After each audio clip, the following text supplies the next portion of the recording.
strong.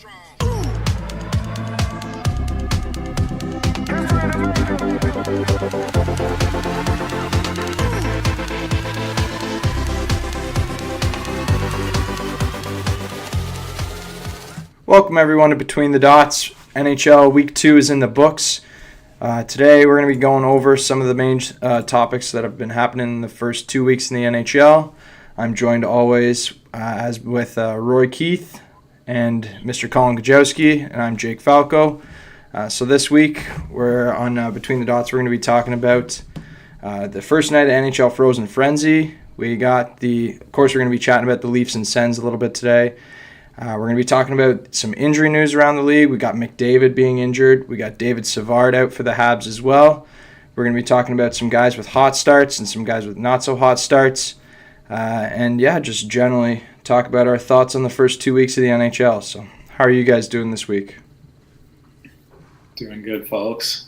I'm sad you don't have a pack of hockey cards for us today. Yeah, no Tim's packs today. We're going to do that next week. Again, we're going to bring that back.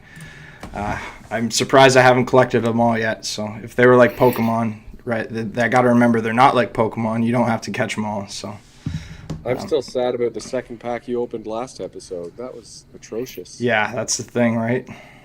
And then the worst is when you start getting doubles too after you've already opened so many of them. So no, we're happy to be back though, doing another episode this week on week 2 of the NHL.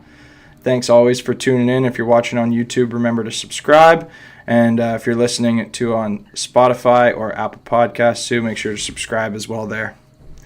So why don't we get right into it? Where do you guys want to start off today? Frozen Frenzy. Let's talk about it. Let's do it, yeah. So last night, Tuesday night, the NHL had a full slate of action. 16 games, all 32 teams in actions with staggered starts, and it was basically like their version of Red Zone. So what did you guys think? You go ahead, Roy. All right, yeah. I watched a couple hours of it. I thought the production was actually decent. I was a little nervous about Buchagras and Weeks because they could get a little chaotic in just one ESPN game, never mind 8 going on at once. But I thought it went really well, actually. I enjoyed it. I hope they do it more, but they don't need 16 games necessarily to pull that off. You know, you could just have it for your regular Saturday night, staggered starts, 5-6 games overlapping through the 10 PMs. But I really enjoyed it. What do you think, Kijo? Yeah, it was cool. Something that we really haven't seen like that before. I know your typical like Saturday, you look and you see all the games are staggered. It's nice. You get to watch them all. So having something like that on a weeknight was definitely pretty cool. Yeah.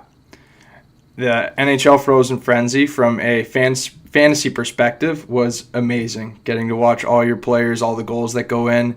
From a viewer standpoint, though, I really wish it was on a Saturday. You guys kind of both mentioned that too.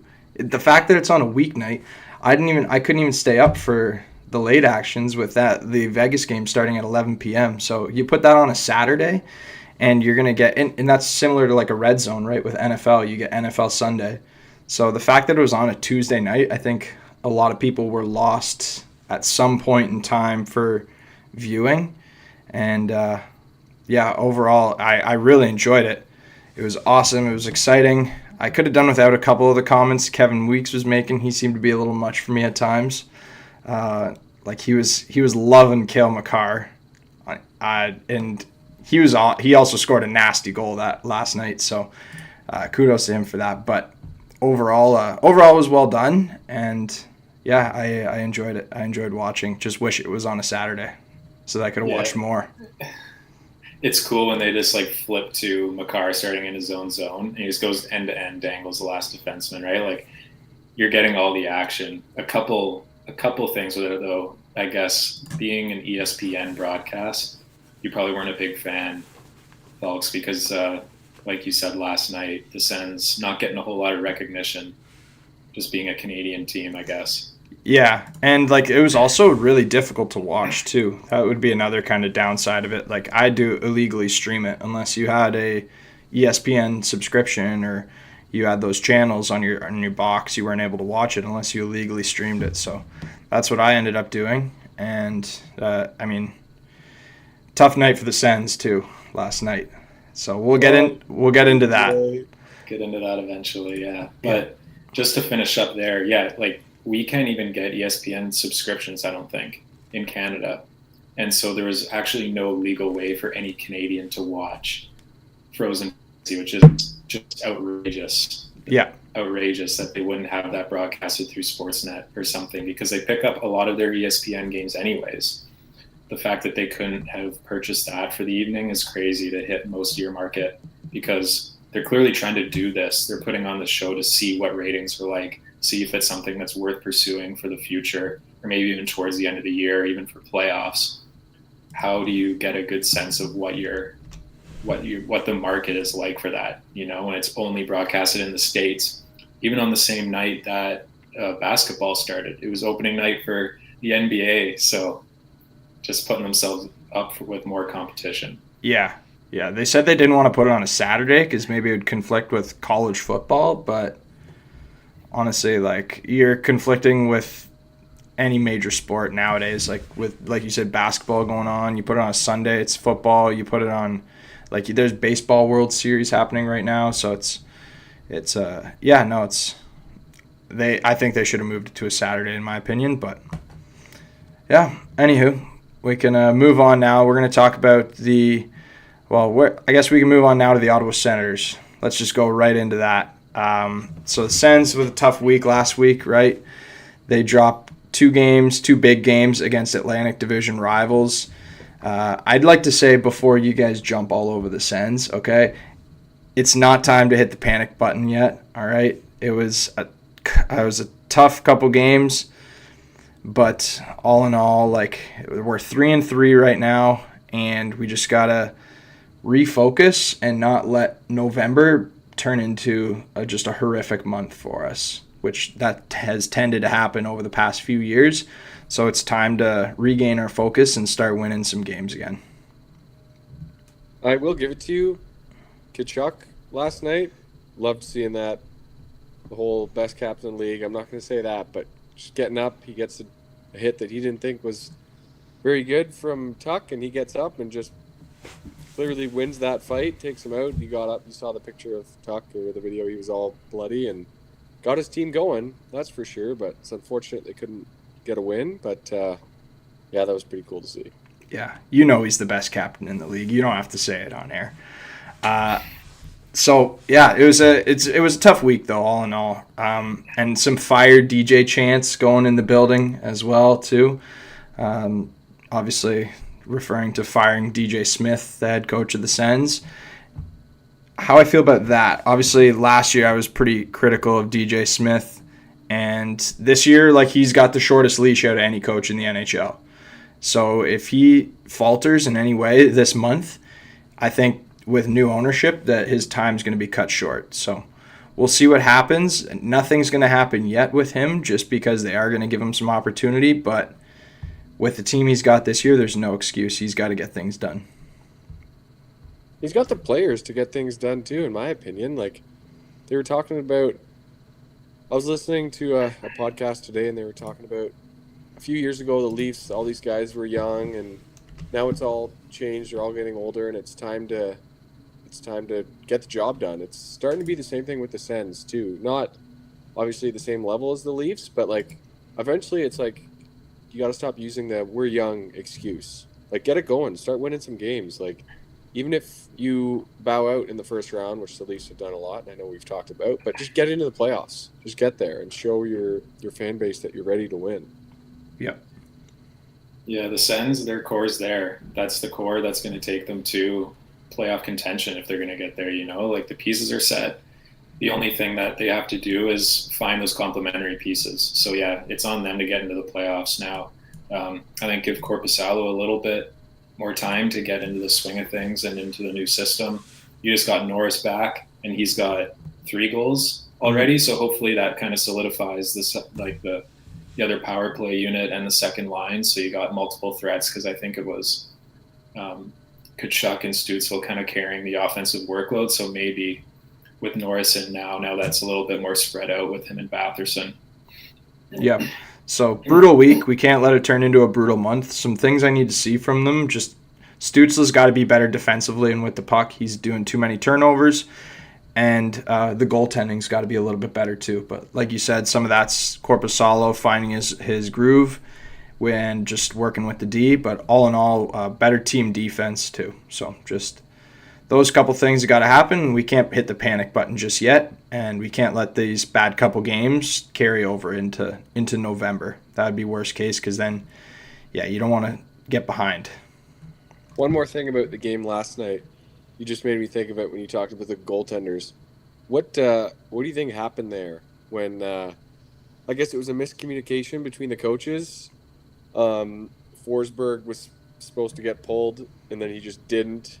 And then was it Hamonic that had to tell him, like, sorry, man, you're actually out? He had to skate to the bench. What happened there? Yeah, I don't know if that's like that's got to be a miscommunication between coaching staff and players. So, and that falls back on DJ Smith. So that's just like Bush League kind of stuff right there, right? Like you can't mess that up and not tell your goalie if you're making a switch. So whoever's job that was within the coaching staff, that's on them. So yeah, if they fired DJ Smith tomorrow, how would you feel? I'd be excited, be optimistic. Like, we've had the same coach. He's one of the longest tenured coaches in the NHL right now, and he has yet to make playoffs in his career. So like, that's the expectation this season, and with it being a new owner, I think he's gonna have a short leash. So he better hope he has a good November, or else we've seen coaches before who are on good teams. Like, the last one that I recall was, I think, Boston, maybe last year or the year before, fired their coach, and then they eventually go on to make the playoffs with their new coach. So you sometimes see good teams make that change even when they're like 500. Like, when the Leafs fired Mike Babcock, they were a 500 team, and they knew that they could just be better than that. So that's when they let him go. So moving on from the Sens, though, we definitely could be worse. Yeah. Yeah. And by worse, let's move on to the San Jose Sharks. Any thoughts on the winless San Jose Sharks? Oh, yeah. They are off to a tough start. They have got to have the worst roster this year in the league. I mean, just like, they're a hot mess. They're going to be sellers at the deadline. That's all I really got to say about them. So who are they selling? Yeah, exactly. And what are they getting back? No, not a lot. Yeah, they're healthy scratching Vlasic, so there's $7 million in the stands. But yeah, like, they got Couture and Hurdle. I think that's all they really have to offer. But I don't know how willing a franchise is going to be to just trade their captain if he's not on an expiring deal. One bright spot, though, is Mackenzie Blackwood, I would say. I think he's done really well, considering he's been peppered with 50-plus shots a few times. And, like, they lost to Colorado 2-1, and the shots were like 50 to 18, I think. So it's nice to see him get a bit of a bounce back, I guess. But, geez, he's going to be in tough. Oh, it's just they just lack high-end skill, and they honestly lack depth as well, too. Like, their first line is Barabanov, Hurdle, and Duclair. And then their second line is William Eklund, Jacob Peterson, and Kevin LeBanc. And it's just like, they lack the depth. They got Zadina, ex-wing, on their team, though. He's out there. It was such a classic move that he scores in his first game with San Jose. But I think if you're a Sharks fan, you're just watching Eklund and Bordelot. They're two of their more recent first-round picks, and you're just hoping that they, like, actually fit in the league. Yeah. That's all you can really hope for a team that's rebuilding. Looking at the young guys, hope that they do well and they stick. I'm a big Mario Ferraro fan too. I like to see he's a pretty solid defenseman too, but just he doesn't have many guys to play with right now. So yeah, San Jose looks like they're going to be kind of the team that everybody stomps on a bit this year, but they can go full rebuild and try to build from the bottom up again. So we'll see how they end up after this year. Where they end up after this year. Yep. On to, I guess, some teams who have had some hot starts, kind of transitioning from bad to good. Golden Knights, they're still good. What do you guys think? What do you think of them, Kijo? Yeah, I mean, Rory thinks they're taking a step back. That's the last I'll say, I promise. No, they're good. I think when you win the cup, like we talked about, yeah, there might be a bit of a hangover, but I think that they didn't really change that much of the roster. So those guys, they won it. I'm sure they're hungry to win it again. Um, there might have been a lot of people saying like, okay, yeah, I don't think they're going to do well this year. So they want to prove them wrong, even though they just won. They want to say, no, we're going to win again, and we're going to keep getting better. Um, Obviously, with their 7-0 record, that's coming true to start the year. And then if you look at the Bruins and the Avalanche too, I know we'll get back to the Golden Knights, but I was looking at the Avalanche and how they're undefeated. But if you look at who they beat, they've played the Sharks, who we just talked about, the Blackhawks, the Islanders. They beat the Hurricanes, who've been struggling. They haven't had the strongest opponent, so I think that's part of it. But in terms of the other two teams, I think, yeah, Boston and Vegas, they're both very good teams, and they're people counting them out. They just want to prove them wrong. Yeah. I don't know about you, Roy. It makes me sick to see the Bruins being good again this year, and even the Knights. Like, come on, like, let somebody else be good this year, okay? Like the Sens or like somebody else, right? Let somebody else be good. So I don't know about you. I just good for the Bruins too. Like they got that Poitras guy. He's been playing great. He's like people are saying he's comparing him to the next Patrice Bergeron right now. Bold, but he's been playing awesome, and it's just like again these teams are good, and I was hoping that like at least the Bruins would take a step back in the East, but they seem to be really you and good. me both. Yeah. Well, for Vegas, yeah, they're just showing me up with that one. But hey, you know what? That'll be a meme at the end of the season, I guess. But hey, this is the first time that a team has gone 6, well, even 7-0 after winning the cup. Yeah. First time that a cup winner's had a streak like that. Yeah. So, but yeah, they're just like props to them. They're steamrolling teams right now. Yeah. I don't know how. Yeah. Good for them. So one of the teams that is not off to a good start too, as well as the Oilers, Edmonton Oilers. They kind of off to a rough or rocky start, and it doesn't help either when you lose Connor McDavid as well. So big injury last week, right? So he's going to be out. I think they said for like 4 to 6 games. Is that correct? I believe I think he was going to be questionable for the Heritage Classic, which I'm not even sure when that is. But yeah, they said 1 to 2 weeks. Mm-hmm. So yeah, something like that, their faults. But whenever one of McDavid or Draisaitl has missed time, the other guys always picked up the slack. And I think Draisaitl's done a pretty good job of that in the past. So they just kind of got thumped last night 7-4 by the Wild. But look for him to like be the guy and hopefully try and carry them to a few wins until McDavid comes back. It's obviously unfortunate, and you want to see the best player playing 82 games, but I want to see the Oilers turn it around because yeah, there's something going on there. They gotta shake the slump, but I think they'll bounce back. It's just early season woes. Not too worried about them.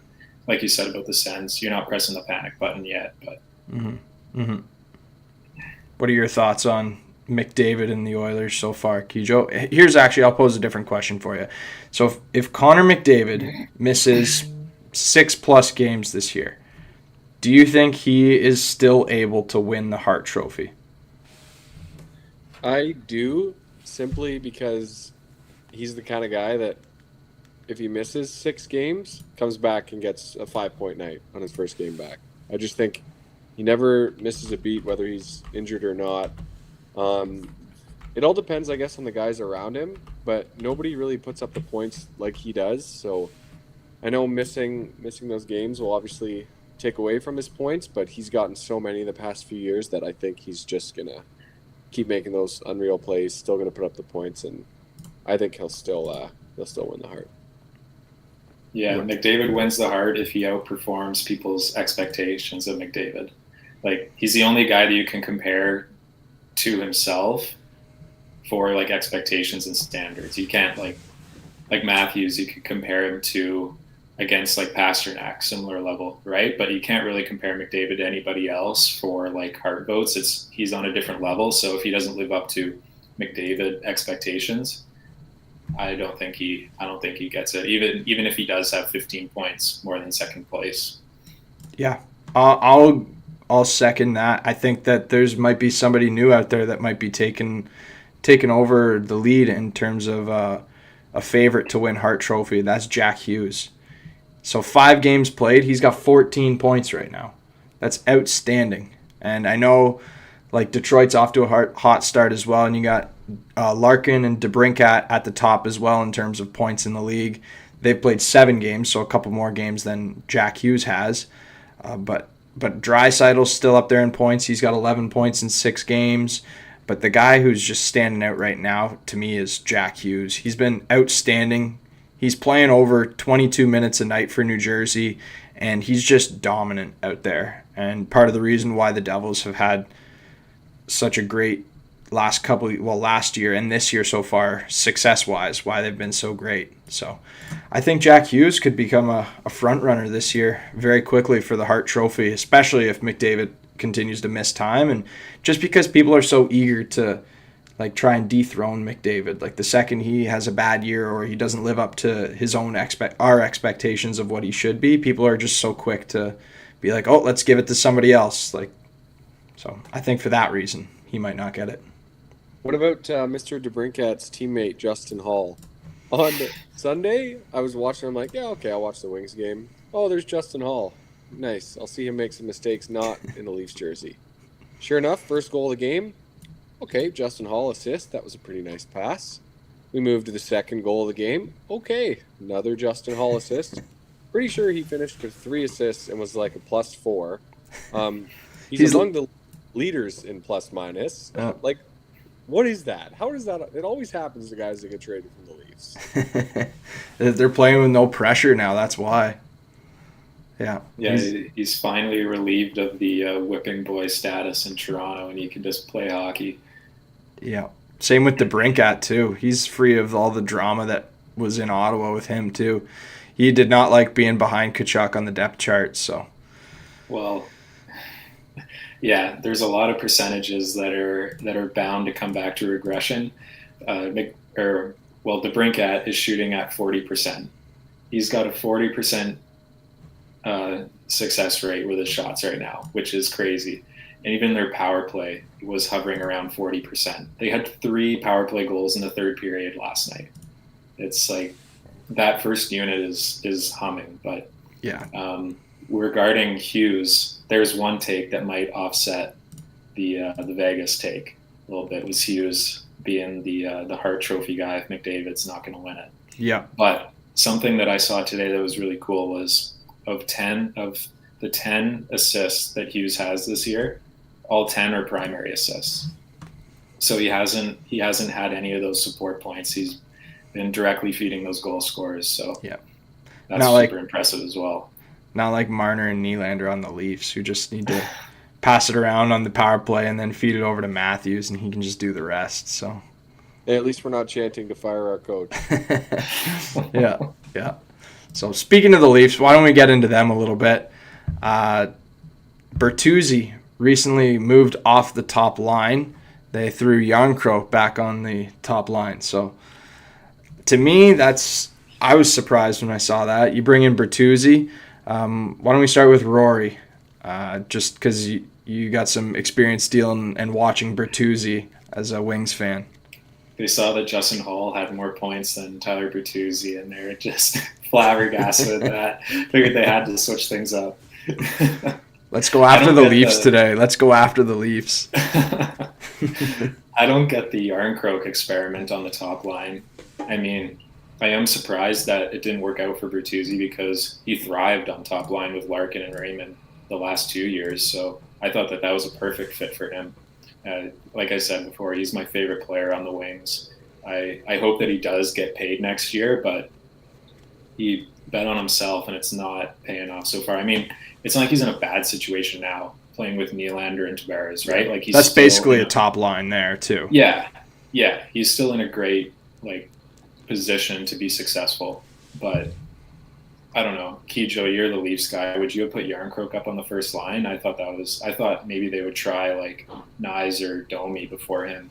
Yeah, that's exactly what I was going to say. Don't know why Matthew Nyes isn't the guy up there. Yarncroke gets kind of shuffled around all around the lineup, and he can play anywhere, which is good, but I don't know that Matthews and Marner, alongside Matthews and Marner, is the best spot for him, especially Matthew Nyes had the good night the other night, 2 goals and an assist. He pulled the Leafs past Tampa. They were down 3-1 after 2, I believe, or might even been 4-1. They were down by a few goals after 2, came back, won in overtime, and that was because of Matthew Nyes and Max Domi working together, so I get the chemistry they have there too. But I would like to see Matthew Nyes up on the first line. Plus, and I could say I was right when I said a couple episodes ago, I think Bertuzzi's not going to get off to a good start, and Matthew Nyes is going to move up there. But yeah, you got half of it right. Yeah. Just waiting for the other half now. No, I like Nyes too. He's been playing well. He's one of the guys who I was considering for a fantasy pickup too at the start of this year. So he's been like a sleeper pick, and if he can kind of get himself some top line minutes, that'd be huge for him in fantasy and just for him in the Calder race this year as well. Some other rookies too that have been doing well this year. We talked about Poitras a little bit as well for Boston. Ridley Gregg too has been stepping up for Ottawa as well this year. I've noticed he's kind of taken over that second line role where Pinto was, third line center, but now he's shifted over to the wing, so he's doing it all kind of for Ottawa. So at the start of the year, he started at center. Now he's playing third line center now with Tarasenko and Matthew Joseph, and that's been a really good depth line for us. So it's he's kind of doing it all for Ottawa right now, and if I think he's going to be a great young player as well too. So talked about a good pickup. How about another guy that's not doing good? Nazem Kadri, got him on my fantasy team, got him in one of the, not the early rounds, but it wasn't, kind of in the middle of the draft, and I thought he'd be a solid guy. He's got 1 assist through 7 games. I almost dropped him today. That's one tough. assist through 7 games? How long is it going to take for that guy to get going, and the Flames in general? Yeah, that's tough. You go ahead, Roy. Yeah, I was expecting more from the Flames to start the year, but yeah, I don't know. And maybe it's starting to seep out of the dressing room too, with Zadorov saying that everyone's playing individually, not playing for the team. I don't know. I'm surprised. I had them slotted in top 3 in the Pacific, I think. And yeah, 2, 4, and 1, I think they are. They got to figure that out sooner than later, I think, because everyone's kind of was hoping for them to bounce back, and based on their roster, based on their lineups, expecting them to bounce back. And yeah, you're just not seeing that yet. So I'm not really sure why. What do you think, folks? I was saying at the start of this year, their wingers look to me like they could have struggled this year, and that's what's happening at the start of this year. Huberdeau hasn't proven anything yet in a Flames jersey, so I couldn't give him credit for that until I saw it. And then they move on from Toffoli, who is one of their leading goal scorers, and now they're expecting guys like Sharon Govich and Blake Coleman, and I guess Mangiapane's not a bad goal scorer, but these guys to carry the load, or Matt Coronado to step up and have a big rookie year. So it's just you're asking a lot, and it's just they're still missing Shillington, who's still out, right? He's still not back. This whole year he's been out, and just overall it's Markstrom's play too has been spotty this year. And again, you can't be pointing fingers either if you're the Flames, and it's kind of what Zadorov was echoing in those comments when we got to stop playing like individuals and pointing fingers at each other. It's all of us that kind of need to step up and play. So yeah, it's tough. I wonder if it's just too much shakeup. There's been so much turnover with that roster, especially in the top 6 in the last few years. I wonder if it's just a struggle to know how to play as a team. Yeah, they do look like they're missing like a little bit of an identity right now since they've moved on, even from Kachuk. That's kind of been missing as well. Like, what is this team without him? So Especially when you look at those forwards too, like all the guys you mentioned. Yeah, they're good players, but aside from a few of them, are they really like top line guys? Like, I think that I pulled up their roster here and I was looking at it and like, okay, there's center depth with Lindholm, Backlund, Kadri, and then Dylan Dubé. Like those are pretty good centers, but Sharon Govich, Blake Coleman, when he was in Tampa Bay and he won a cup, he was on their, I think he was on their third line or maybe down even on the fourth line for a little bit. They've got him up on the second. I think it comes to a point where you are going to have to get more than you expect out of your guys to be good if those are the forwards you're going with. So if the Flames want to be successful, I think they're definitely going to need more out of those guys that we might not expect a lot from. yeah, I agree. And like that's actually like that whole identity comment got me thinking too. Like what even is this team? Like, what are those? Like, how good are those guys? Like you're saying too. Like, even Huberdeau when he was on Florida and he was getting all those points, was that more being a product of playing on a line with Barkov and playing on a top line, or like because you see Matthew Tkachuk go there and he has a career high this past year in points playing with Barkov. So it's like, is Jonathan Huberdeau as good as we think he is? Like all those guys got to kind of find themselves and where they fit on this team and what their role is. They got to figure it out too quickly, or else they're going to be hard to come back, right? Hard to make up lost ground. Yeah, I don't know, like because Lindholm's a centerman, right? And he's a great comparable for Barkov too, right? They play such a similar style. Like, yeah, I don't know. I don't know. Yeah, that's tough. So we'll see if the Flames can kind of correct themselves this year. Another guy who's kind of been struggling as well is Ovi. So he got his first goal the other night against the Leafs, but some stats came out on him this year. His skating speed is down 2 miles per hour this year, so he's lost a bit of a step, okay? And his shot speed is also down around 6 miles per hour, so he's lost a little bit of the strength. So, like, to me, he's got to find the way to play. Like maybe it's a different style of hockey, not as fast, not as aggressive. Like find new spots on the ice. But I was surprised to see that, and I'm hoping he does the best too. Hoping he does well. I got a question for you guys. Do you think it's like it could get bad in Washington if they're not good, and then you've got Ovi just trying to score goals and he wants to break the record? Obviously, is it going to become an issue if they're not scoring goals because he's not even looking for the, like, obviously this isn't happening right now, but let's say even a few months down the road or even next year, okay, he's really struggling. He's just firing the, he's not helping his team out the way he should. Do you think that could be an issue for Washington and Ovechkin? That team looks so bad. Mm-hmm. Like we made a joke at the start of the year about like how many empty net goals Ovi's going to get, but I don't even know how many times they're going to be in a position where the other team's got their goalie pulled. You know, like Yeah. I don't know how many leads that they're going to have.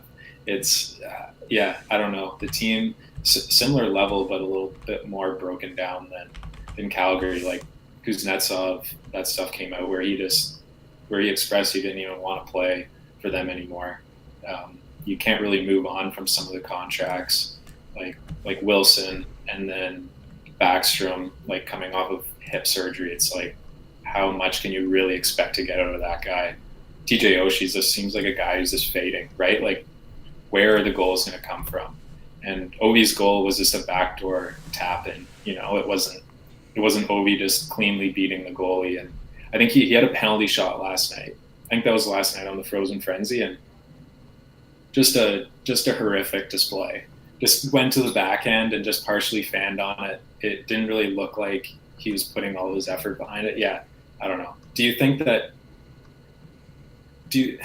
I feel like Ovi has to retire as a Cap, but if that team is so bad, are they obligated to move him to a team that can support him to like reach that milestone? Like I think he's got 3 years left on, or 2 years after this year left on his contract. So 3 years total right now left on his contract. It's full no move clause. Okay. So you're not trading him to. I mean, there's only a select handful of teams you'd be willing to trade or able to even trade him to. And like, I think he wants to be a Capital for life. Now, if it comes down to it, I think he also wants to win another cup. So even more so before he puts his goals into his own personal accomplishments into things. Like, I think he could hit the goal total being a Cap for life. It just will take a little bit more time maybe, but like he's in terms of chasing a cup, I think that's what he would want more, and he would kind of use that as his out for Washington if the time did come. So we'll see. That guy wears his heart on his sleeve, like unlike any other player. You know, like he's so passionate. The guy just wants to win all the time, and I think that at the end of the day, yeah, that'll trump the Cap, like staying with the Caps for like the legacy profile with one team. Yeah. I think I may have to disagree with you guys. I totally get that he wants to win and he wears his heart on his sleeve, but I think it's going to come to a point where he's like, nope, I want goals. I want to score goals. And like you mentioned, Felix, what team is going to want to trade for him, or if he signs somewhere else, where he's actually going to help them? Like, if he's still, I know this could be way too early. He could get a hat trick tonight. They play tonight. He could get 3 goals, and this could all be irrelevant. But if it comes to a point where the teams are like, yeah, no, we don't really have a use for him. Is he still going to ask for a lot of money? We are a cup contending team, whoever the team may be. Do we really want Ovechkin on our number one power play, or is he going to? I mean, the Sharks could probably use his help on the power play. He could probably be hitting some 1-Ts in San Jose. Yeah, like that's like, where does he fit in on a cup contending team when he's losing a step clearly? So it's a big salary too. It's a lot of money to move, but yeah, I think he wants the goals. He wants the record, and obviously competing comes with that as well if you're on a better team. But right. I would love to see him run like a second power play unit for a team too. Put him in his spot on a team's second power play. That would just make their power play unit elite. So, but like you said too, that's a lot has to happen for that to come into play, because he's got the no move clause. He's got a massive contract, and what's a team going to give up for a guy who's like quote unquote losing a step, right? The other pull, though, is the narrative of Ovi getting the goal total. You know what? Yeah. Here's the proposition. Trade him to Winnipeg, and they're back to selling out every night because they're watching the Ovi chase in Winnipeg again. Yeah. Oh, an Ovi Jets jersey? I'm buying one for sure. Yeah. Well, the Canes could use some goals because they're giving up the second most goals in the league right now. So Carolina Hurricanes, team that we've been kind of hyping up defensively, in terms of having like one of the best looking top 6 decors in the league. They've just been awful to start this year defensively. So what's going on there? Yeah, I was just looking at it. Carolina is number 1 in the league in goals against. They've given up 33, and the Edmonton Oilers are second in the league with 27 goals given up. Hurricanes 3 losses in a row, and I guess is it because we're just talking about these teams and Rory said Vegas is going to have a hangover, they're not going to win. We all talked about how good the Hurricanes D are. They're giving up the most amount of goals. Like, what's going on here? I don't know how you can have that decor and struggle that much. Even if 2 guys have an off night, you still have 4 other solid defensemen that should be able to help you out. And I don't know. It's weird. And not just their decor, like their whole lineup is deep. Like even their forwards are good. Like you got Jordan Staal, who's a solid defensive player. He's playing on your third line. And then you get like Aho still with Teravainen and Nietzsche and Bunting, right? Like all these guys, it's just shocking that they're not doing as well as they are. But of course they had to beat the Sens on opening night. And they looked good then, but they still gave up a lot of goals that game. So and that's partly on their goalies too. Their crease has been a little unstable so far this year as well. Speaking of goals against, I got a question for you guys. Who do you think has given up the least amount of goals in the league? Is it the Islanders? Rory? That's a good guess. I'll go with Boston. Boston is correct. since you got it right, I'll let you guess how many goals they've given up. They've played 6 games. I think they have 2 shutouts. 17. Felix, you want to guess how many goals against? I'm going to say 12. 7. 7. 7. Oh, jeez. Wow. That's impressive. Yeah, the Bruins are still for real, I guess. So they're leading the East right now, and yeah, 6-0. So good for them. I guess to kind of wrap up the show, we'll end off on a little bit of Montreal trolling. Of course, that's always fun, right? We always joke. Last episode we were joking that they always seem to be losing the most man games every year to injury, right? And sure enough, David Savard out with an injury, 6 to 8 weeks, a fractured hand. Did you guys see that shift where he fractured his hand? I didn't. I didn't see that. No. It was actually, it's the funniest shift ever. So he is on a penalty kill. He blocks a shot, and it hits him in the hand, okay? And you can tell he's, like, clearly in pain. But he doesn't get off the ice because he's an absolute warrior, okay? And he stays on the ice. He blocks another shot, and then he loses his skate blade. So he's he out can't on... even use his hand to drag himself off the ice. So he's on the ice, and he's, like, clearly in so much pain with his hand, but he's still trying to stand with his one skate blade not being in, and he blocked a third shot with no skate blade in. That guy's a warrior for staying out on the ice. It was one of the funniest clips I've seen of the week. That made my week, actually, seeing Savard battle through that and then go off, and then sure enough afterwards find out that he's got a fractured hand, and he finished the shift with 3 block shots and a broken skate blade and completely fell out of his boot, and he had to get players to push him off the ice. Oh my gosh, it was a comical shift there. Yeah. I wanted to do we'll do it maybe next week, an update on the fantasy league. But we're 2 weeks in now. Shout out to some of those 2-0 teams. I believe you guys are you guys both 2-0? I'm 1-1, I think, right now. Rory's 1-1. 2-0, and I'm 0-2. I got some work to do, fellas. It's still Nice early in mid-round. fantasy. Yeah, nice mid-round pick. Dylan Larkin, ranked number 1 in our league right now. So Yeah. Yeah, Nazem Kadri, worst pick of the draft. Good to have him. I should have picked DeBrincat. I should have. I thought about it. Should have. But you were talking about it.